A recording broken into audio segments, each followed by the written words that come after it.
मेरा प्लान बना कि क्यों ना कवन पार्क चला जाए। आज सुबह पता नहीं क्यों मेरे मन में ऐसे ही आया कि थोड़ा नेचर के पास चला जाए, क्योंकि मैं गांव नहीं पहुंच पा रहा हूं।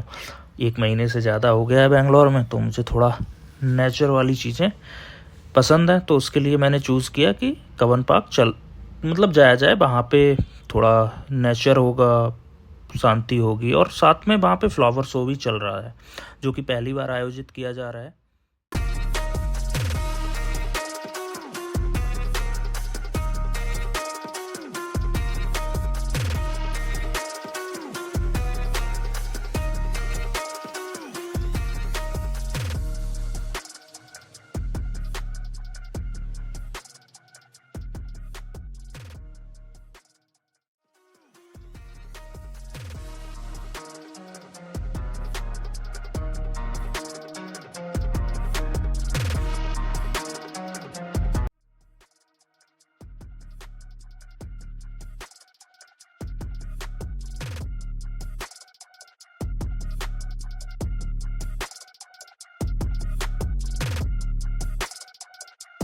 वैसे फ्लावर शो लाल बाग में आयोजित किया जाता है साल में 2 बार, एक 15 अगस्त और दूसरा 26 जनवरी के लिए। ये प्रीफिक्स्ड रहता है हर साल के लिए, बट इस बार एक पायलट प्रोजेक्ट यहाँ पे भी शुरू किया गया है। कवन पार्क में पहली बार फ्लावर शो आयोजित किया गया है।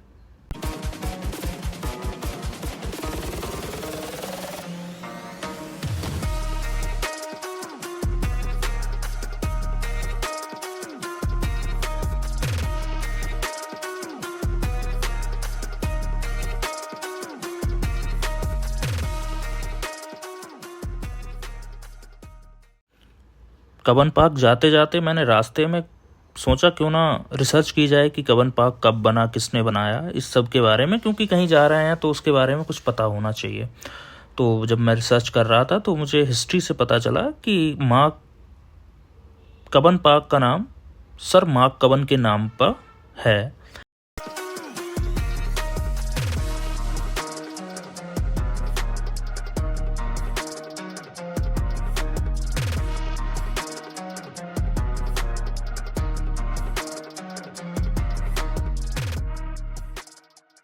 कवन कौन थे, इनके बारे में कुछ पता किया जाए तो मुझे पता चला वो मैसूर स्टेट के चीफ कमिश्नर थे 1834 से 1861 के बीच में। उससे पहले वो ब्रिटिश आर्मी के एक ट्रेंड रैंक्ड ऑफिसर रहे। लेटर उन्हें एडमिनिस्ट्रेटर बनाया गया।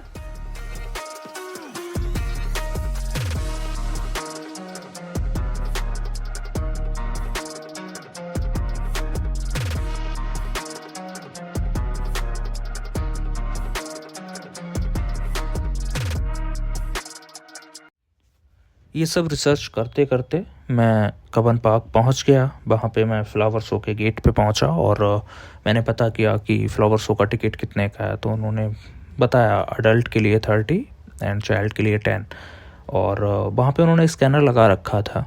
उससे मैंने स्कैन करके फ़ोनपे से पेमेंट किया और उन्होंने मुझे चेक करके अंदर जाने दिया।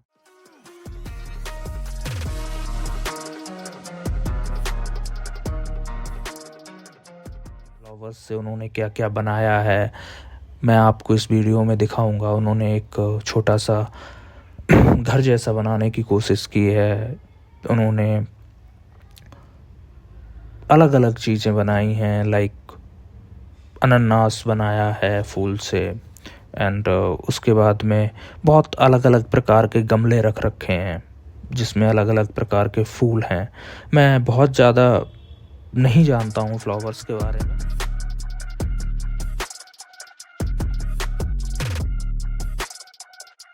मैं कह सकता हूँ कि शायद लाखों प्रजातियाँ होंगी फूलों की। साथ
KO.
सर मार्क कवन ने अपनी एडमिनिस्ट्रेशन से रीजन में पीस ऑर्डर और स्टेबिलिटी एस्टेब्लिश की और वो एक लंबे समय तक मैसूर स्टेट के कमिश्नर रहे, इसलिए वो इतने फेमस थे।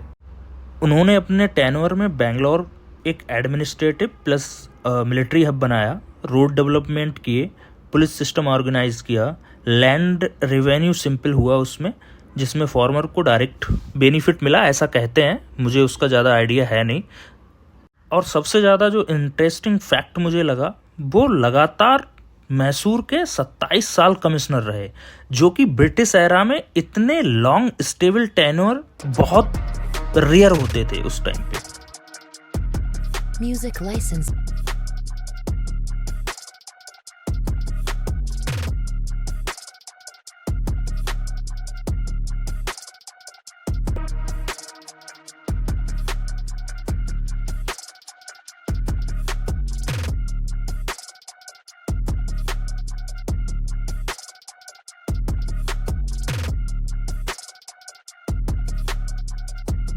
और मुझे पता चला Cubbon park sir mark Cubbon ने नहीं बनवाया था।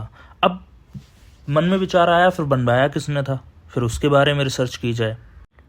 कबन पार्क 1870 में बनना स्टार्ट हुआ। उस टाइम मैसूर के एक्टिंग कमिश्नर जो थे वो मेडीज पार्क थे, और स्टार्ट में कबन पार्क का जो एरिया था वो 100 एकड़ था।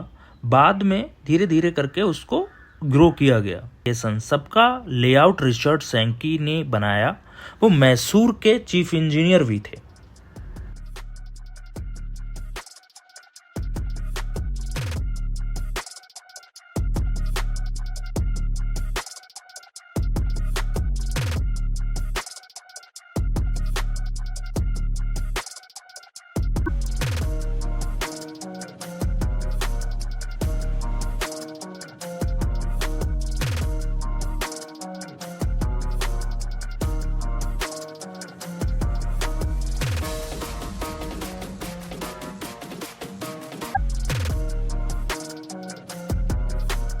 कबन पार्क का ऑफिशियल नेम एक बार फिर चेंज हुआ 1927 में। इसका ऑफिशियल नेम श्री चमराजेंद्र पार्क रखा गया।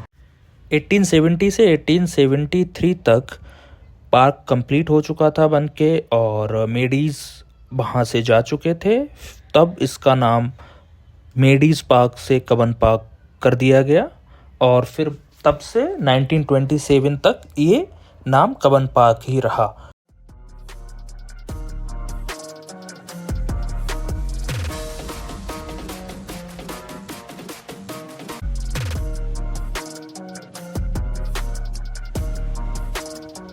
कब्बन पार्क एक बार में कंप्लीट नहीं बना, इसको बनने में बहुत टाइम लगा। ये 1870 से स्टार्ट हुआ और 1950 तक ये बना है। उसके बाद में भी ये एक्सपेंड हुआ है। अगर हम इसके एक्सपेंशन की बात करें तो 1870 में ये अप्रॉक्स 100 एकर्स का गार्डन बनाया गया था, जो कि 1950s तक 260 एकड़ तक एक्सपेंड हो गया। इसमें बहुत सारे कलेक्शन बाद में ऐड होते गए, जैसे museum, library, statue, government building, walking path, plantation zone.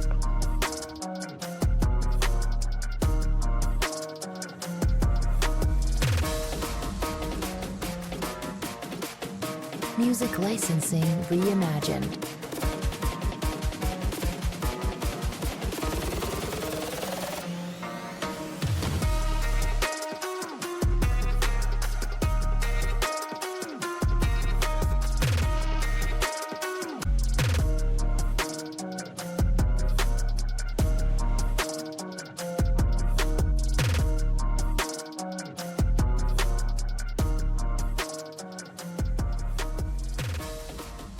Bangalore को एक्चुअली 2 पार्ट्स में बांटने का प्लान था इस पार्क के द्वारा। उन्होंने civil and military area and native locals को 2 पार्ट में अलग अलग करने के लिए एक योजना बनाई थी इस पार्क के थ्रू, जो कि उन्होंने वो अचीव भी कर लिया उसको बनाने से। City zone for government buildings. Park के चारों तरफ ब्रिटिश एरा की हेरिटेज बिल्डिंग्स हैं। High court, state central library, museum, उन सब के बीच एक रॉयल लुकिंग लैंडस्केप चाहिए था, जो कि उन्होंने कब्बन पार्क के थ्रू अचीव कर लिया। 4th रीजन था, ब्रिटिशर्स को पता था कि बैंगलोर का टेम्परेचर दिन ब दिन बढ़ रहा है। इसके लिए उन्होंने क्लाइमेट कंट्रोल भी इस पार्क के थ्रू अचीव करना चाहा और उन्होंने अचीव भी किया, जिससे उन्हें fresh air, natural cooling, ecological balance, ये सब उस पार्क की वजह से पॉसिबल हुआ। आज भी कब्बन पार्क को बैंगलोर का लंग स्पेस कहा जाता है।